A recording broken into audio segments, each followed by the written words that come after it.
Did you know that polar bears don't emit detectable heat? Rick's question echoed in our small research room, interrupting my focus on analyzing the latest collected data. I glanced up to find him, a curious smile playing on his lips.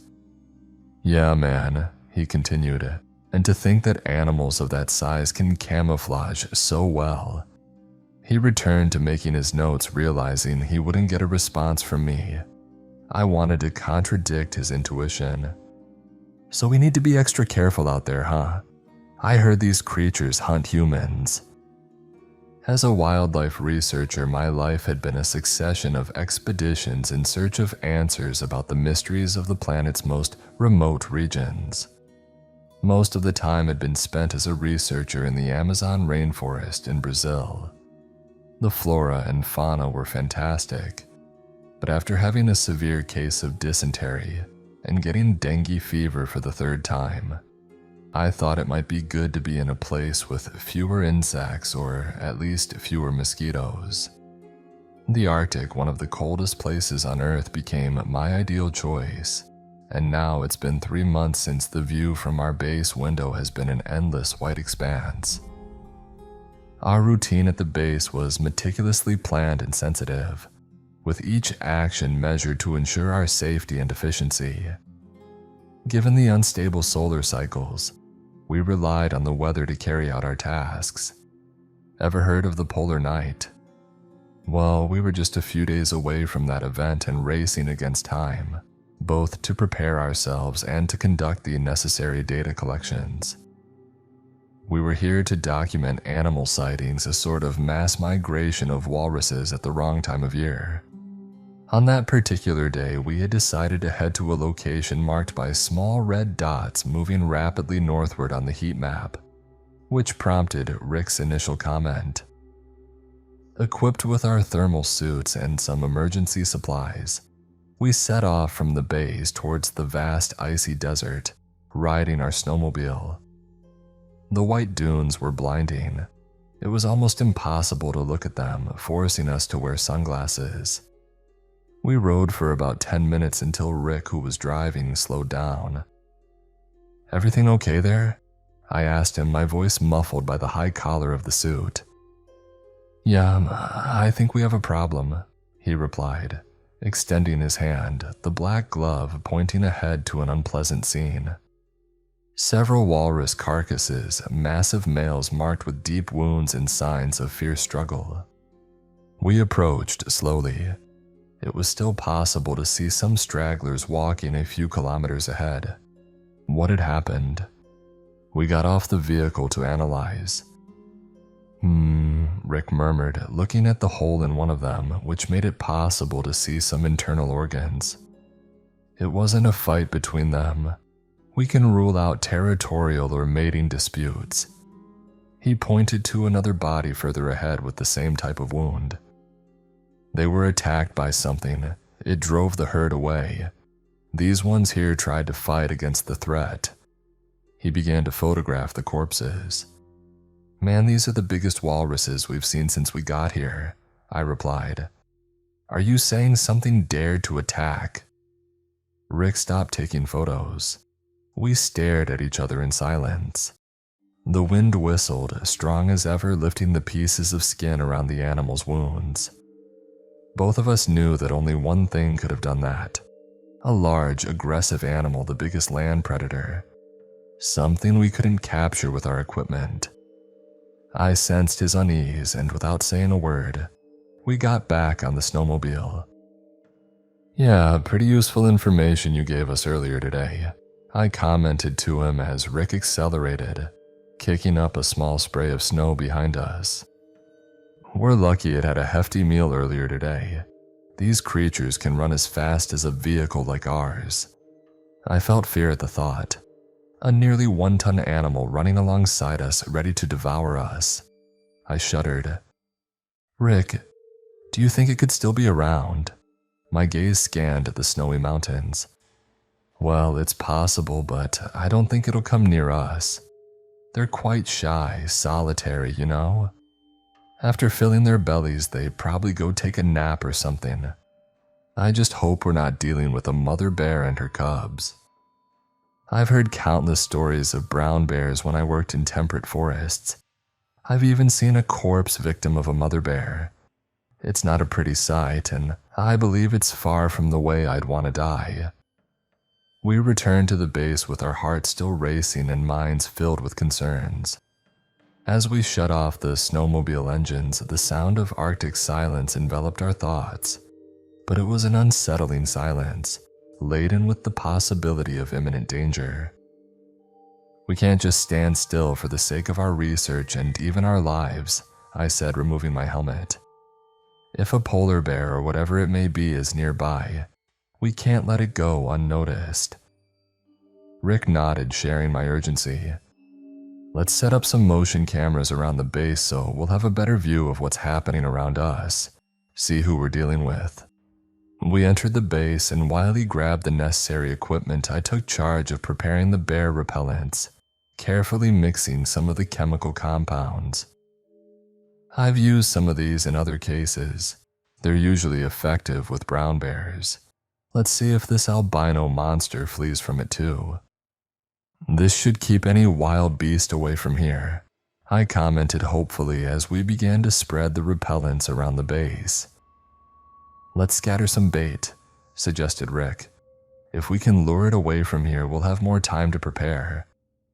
It was actually a great idea. We walked a few meters to one of the nearby ice edges of the base. Rick carefully took out a few kilograms of raw meat we had taken from the walruses and placed it at one end. I took out an ice saw and broke the connection between that part and the mainland, pushing it away with my foot. As we watched the ice and the meat drift apart, our conversations were punctuated by the sound of the wind howling, a constant reminder of the relentless nature surrounding us. We've done what we can, I said, trying to convince myself as much as Rick. Now it's just a matter of waiting and seeing if our precautions will be enough. He nodded, but there was tension in his eyes that I recognized as the same one I felt within myself. No matter how prepared we were, facing an unknown predator in a hostile environment was a challenge neither of us had faced before. As night fell over the base and the stars shimmered in the icy sky, accompanied by the faint blue glow of a weak aurora borealis, we settled into our research room, closely monitoring the motion cameras and keeping the only weapon we had at the ready. See, polar bears have an extremely thick layer of fur, and beneath the skin, another layer of fat. Even our rifle would serve with luck, as a nuisance for it to back off. It was like throwing a stone.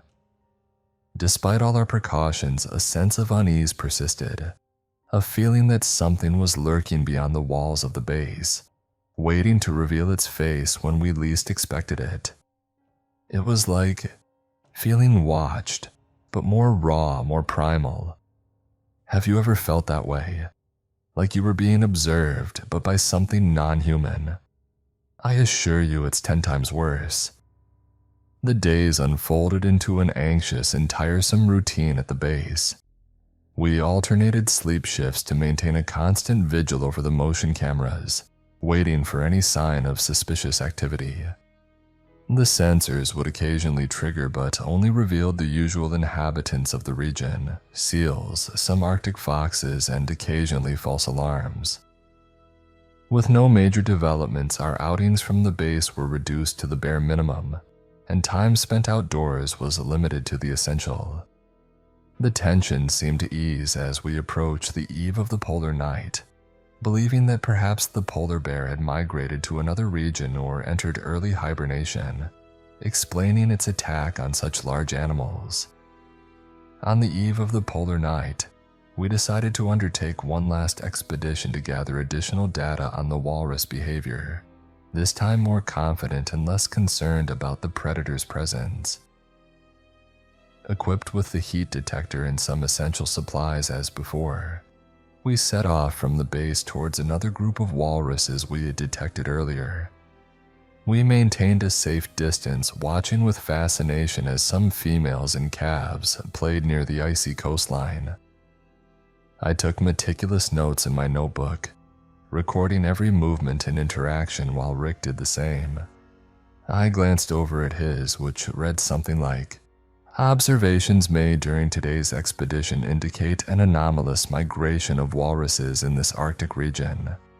The individuals observed exhibited unusual behaviors, possibly indicative of a response to external stimuli, such as the presence of predators or changes in environmental conditions."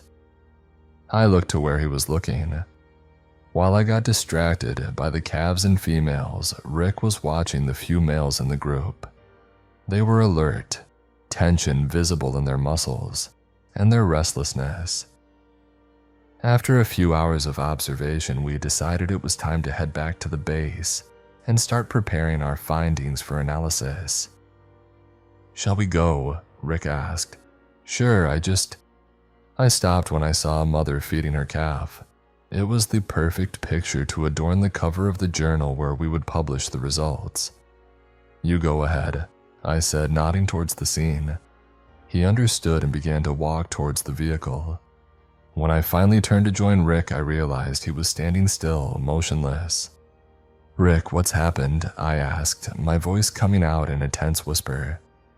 He didn't respond immediately, just raised a trembling hand, pointing in the opposite direction. I followed his gaze, and what I saw chilled me to the core. On the distant horizon, partially obscured by a snow dune, the massive head of a polar bear emerged, fixing us with its black eyes as dark as night. A sensation of overwhelming terror gripped me as I realized the magnitude of the creature before us. I had never seen such a large polar bear. Its monstrous bulk stood out against the icy backdrop. It took a step, and its paw.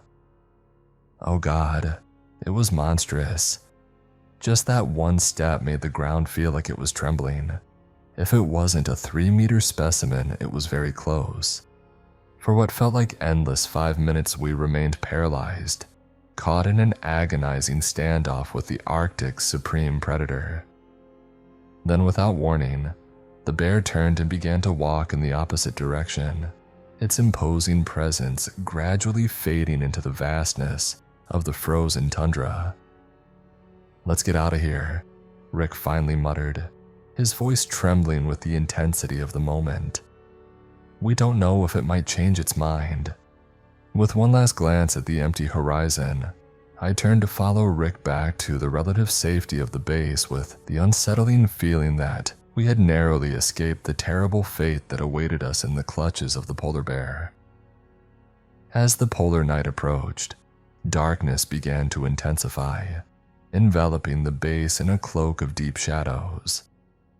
Our circadian rhythm became confused, struggling to adjust to the constant Arctic darkness, where the sun never rose, and the night seemed to stretch on for eternity. The cold increased, penetrating our bones and freezing our thoughts as we clung to our blankets and portable heaters.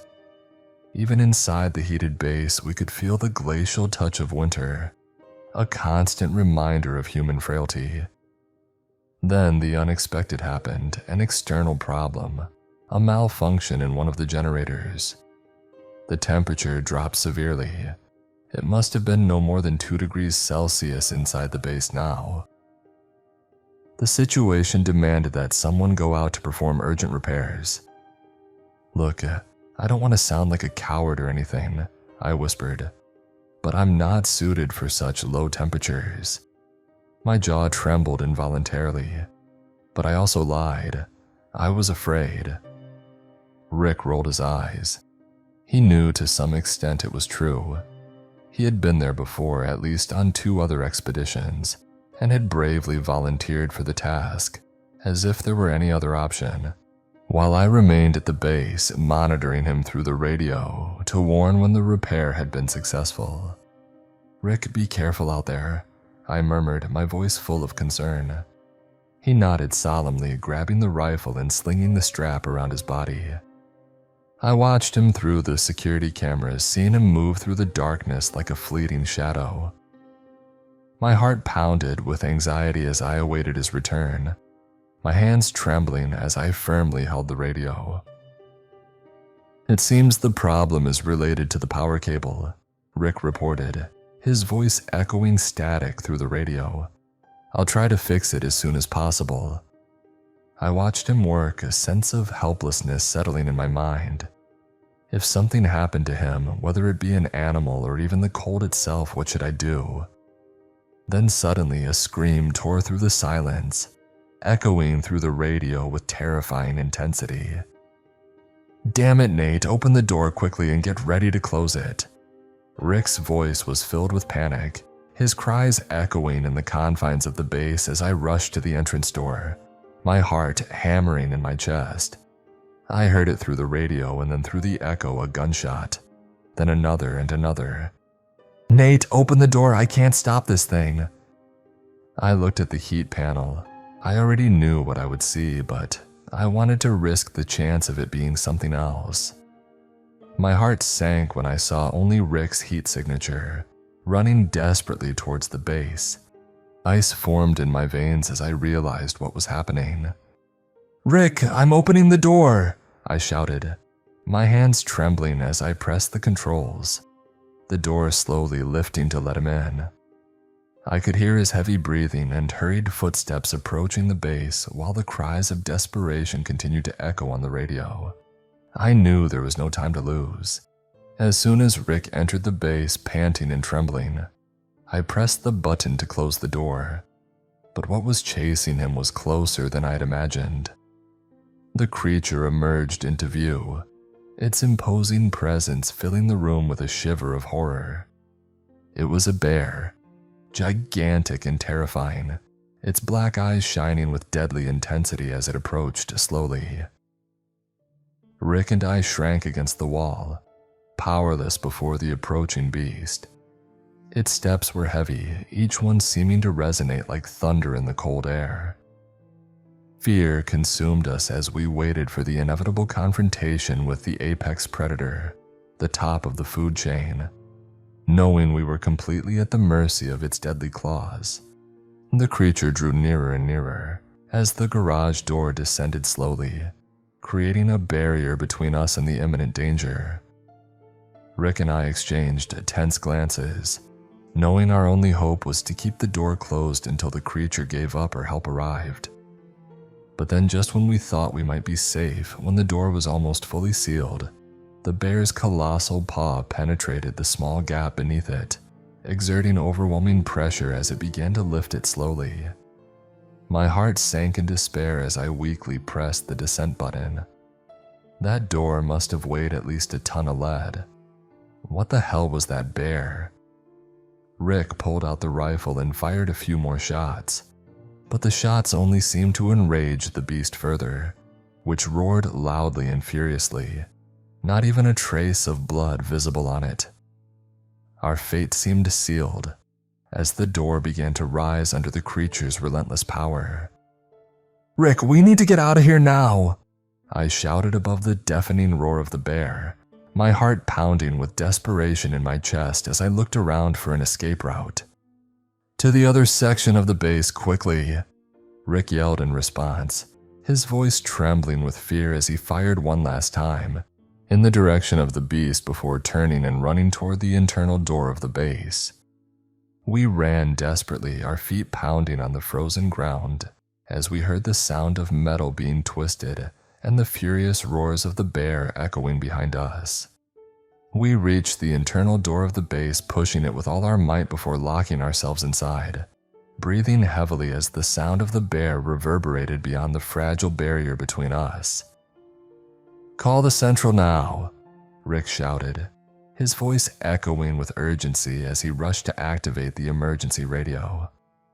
I obeyed him, my hands trembling as I dialed the emergency central number, pleading for help as I explained our desperate situation. As we waited for the central's response, the tension in the room was palpable, every passing second feeling like an eternity as we awaited the rescue that might never come. The sound of the bear's roars echoed through the base, a constant reminder of our precarious situation. Finally, the response came. a static voice from the radio promising to send help as quickly as possible. We breathed a sigh of relief for a moment, renewed hope as we waited for the rescuers to arrive. Fortunately, a transcontinental ship expedition happened to be passing nearby us at that exact moment, and they would be here in a few minutes. As we anxiously waited, we watched through the monitor the heat signatures rapidly approaching, surrounding the base door in a tactical formation. The mission leader, with a calm and authoritative voice, was heard over the radio, giving precise instructions to his team. "Attention men, lethal force authorized," an extreme measure reflecting the gravity of the situation. Intense and rapid gunfire echoed through the radio, followed by shouts and desperate orders. "Sir, it's not working," one of the men yelled. Our hearts sank as we realized the shots seemed to have no effect against the creature. One of them screamed over the radio, filled with panic. "Captain, what do I do? It's coming toward me." "Maintain formation, men," the voice replied. In an impulsive and thoughtless act, I did something I never would have imagined doing. I stood up, my eyes fixed on Rick's rifle lying beside me, paralyzed, his mind spinning with the intensity of the moment. Without hesitation, I grabbed the rifle, my hand trembling with nervousness as I lifted it, the weight of the weapon heavy in my arms. "What are you doing?" Rick asked, his voice filled with concern as he watched. I didn't answer, my eyes fixed on the base door as I approached slowly. I could hear the heavy footsteps of the creature outside, and my heart pounded with a mixture of fear and determination. When I reached the door, I hesitated for a moment, my trembling finger hovering over the rifle trigger. Then I opened the exit, rushing outside and quickly closing it behind me. The Arctic cold hit me hard, the wind cutting my unprotected face, but I decided to ignore it. I only had eyes for the white beast. The beast was nearly upon one of the expedition's men, who trembled helplessly, almost diminutive compared to the size of the animal. Without even thinking about the consequences, I opened fire on the monster, which immediately turned towards me as I shouted. "What the hell are you?" I bellowed. I swear I saw anger on its face. It came towards me, and I confess I hadn't thought about that detail. I continued firing, which still seemed futile as the bullets collided with its skin. And then it rose up threateningly, ready to strike me a fatal blow when I noticed something. On its belly, a huge mark lay. It ran from its neck to its groin. It looked like a scar, but open. I realigned my aim there. The sound of the shot echoed through the cold air, followed by a sharp, piercing cry of pain. To everyone's surprise, the creature took a step back, its imposing presence weakened by the wound. The men kept shooting, and illuminated by the gunfire, I swear to God I had a fleeting glimpse of what seemed to be something moving inside the bear. A dark and terrifying outline. There was something inside the bear using it. Before I could process what I had seen, the creature turned and fled into the darkness of the tundra, leaving behind a trail of fear and confusion. Blood not red but entirely black, leaking from its belly as it went. Rick quickly approached, his eyes filled with concern as he helped me up from the icy ground. "What happened out there?" he asked, his voice filled with anxiety. I reflected for a moment, my mind reeling from the impact of what I'd seen. I decided not to tell him. I should spare Rick from the thing I saw, just as I spare you. "I'm not sure," I replied, my voice trembling slightly. "The creature just fled. I think it must have had an exposed spot, I guess." Rick nodded, his expression tense as he looked out at the dark horizon beyond the base.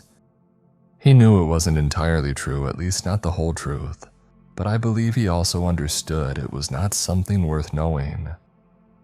2 hours later, we were aboard the SS Polar Star, our items in bags and covered with aluminum, and warming ourselves with a thin cup of coffee. We didn't speak of the bear anymore, an internal pact of silence. All we reported from our expedition were the walruses, their fights, antics, and the corpses found. Orcas, right? I asked Rick, raising an eyebrow. Definitely orcas, he wrote in the new report we were drafting. However, something motivated me to write this. That night, still restless, I walked to the bow of the ship, observing the immensity of the ice blocks, probing the sea. Our monolithic, colossal vessel traversing them. As I gazed towards the horizon, faintly illuminated by the stars and the green light of the northern lights now shimmering, I saw the huge white blotch on the ice, still staring at me, its eyes so black, non-human, and non-animal. It remained there the whole time, its head following our passage. I decided not to alert the others. All I could think about was one thing. What could have killed a polar bear of that size? What could have used its skin? I trembled each time I sought an answer. The thing was definitely cunning. Polar bears do not emit detectable heat. Rick knew it. I knew it. And certainly, that thing knew it too.